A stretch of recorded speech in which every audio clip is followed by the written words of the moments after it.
আলহামদুলিল্লাহ, আপনারা জানেন যে আসুন্নাহ ফাউন্ডেশনের প্রতি মানুষের যে আস্থা, মানুষের যে ভালোবাসা, এইটা আল্লাহ রাব্বুল আলামিনের দয়া। কারণ আসুন্নাহ ফাউন্ডেশন যেই সময়ে এইবারের বন্যায় 600 টনের ডিক্লেয়ার দিয়েছিল, সেই সময় আসুন্নাহ ফাউন্ডেশন আল্লাহর খাজানার দিকে কেবল তাকাইছে। তখনও বন্যার কালেকশনের জন্য 1 টাকারও ডিক্লারেশন দেওয়া হয়েছিল না। কিন্তু ইতিমধ্যে আপনারা জানলে অবাক হবেন যে বিগত 2 ঘন্টার মধ্যে আসুন্নাহ ফাউন্ডেশনের যে ট্রানজ্যাকশান সিস্টেম, এটাতে 3 লক্ষ মানুষ হিট করছে।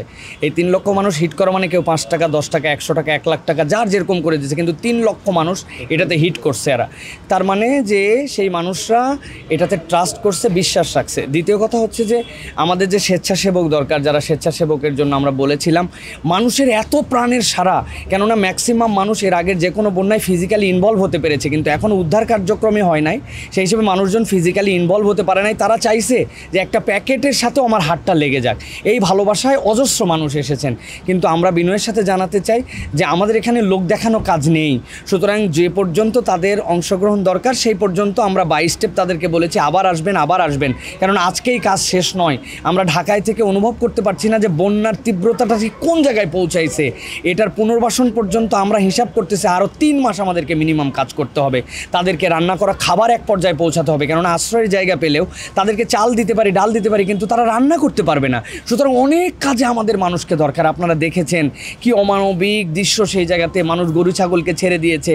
আমরা তো চিন্তা করছি যে কেবল মানুষ নয়, একটু পরিবেশ যদি আমাদের পরিবেশ অনুকূলে চলে আসে, আমাদের প্রাণীদের জন্য আমাদের সেখানে ত্রাণ সামগ্রী প্রেরণ করতে হবে। কেননা মানুষ যেরকম কষ্টে আছে, প্রাণীরা এরকম কষ্টে আছে। আপনারা একটা জিনিস দেখেছেন, একটা ভদ্র মহিলা, তার 9 মাসের তিনি গর্ভ ধারণ করা একজন মেয়ে, বলছেন আমাকে একটু উঁচুতে উঠায় দাও, কিন্তু তাকে উঁচুতে উঠায় দেওয়ার মতো জায়গা ছিল না।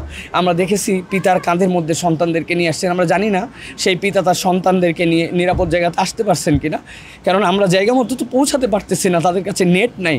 তো আসুন্নাহ ফাউন্ডেশনের প্রতি যে ভালোবাসা মানুষ দেখিয়েছে, আমরা কেবল আসুন্নাহ ফাউন্ডেশনের কথা বলবো না, যারাই এখন পর্যন্ত বিশ্বাসের সাথে কাজ করতে চান সকলকে মিলায় ঝাঁপায় পড়তে হবে। এক আসুন্নাহ ফাউন্ডেশন এখানে কিছুই করতে পারবে না, কিন্তু আসুন্নাহ ফাউন্ডেশনের প্রতি মানুষ যে ভালোবাসা দেখিয়েছে, শাইখ আহমদুল্লাহর প্রতি যে ভালোবাসা দেখিয়েছে, এইটা আল্লাহ রাব্বুল আলামিন যেন এই আমানত রাখার তৌফিক দান করেন। এবং আরও এরকম চ্যারিটি ফান্ড আমাদের দরকার, যারা এরকম কাজ করবে। প্রত্যেকটা আলেম ওলামা কিন্তু ঝাঁপায় পড়েছেন এর সাথে, আলহামদুলিল্লাহ। ছাত্র জনতা, বন্ধুরা সকলে ঝাঁপায় পড়েছে।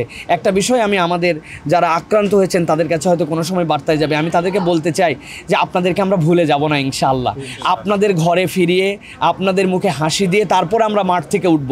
আমরা কেবল লোক দেখানো কাজ করছি না, আমরা আল্লাহর সন্তুষ্টির জন্য আপনাদের আমানত নিয়ে কাজ করছে। আর স্বেচ্ছাসেবক ভাইরা যারা আসছিলেন, আপনারা কাজ করতে পারেন নাই, দেখেন এটা বাংলাদেশে বিরল একটি ঘটনা যে চাহিদার তুলনায় স্বেচ্ছাশ্রম দেওয়ার লোক বেশি। সব জায়গায় লোককে ডাকতে হয়, কিন্তু এই জায়গায় মানুষ স্বেচ্ছায় আসছেন। আল্লাহ রাব্বুল আলামিন যেন আমাদেরকে এই ভালো কাজের সাথে সম্পৃক্ত হওয়ার তৌফিক দান করেন।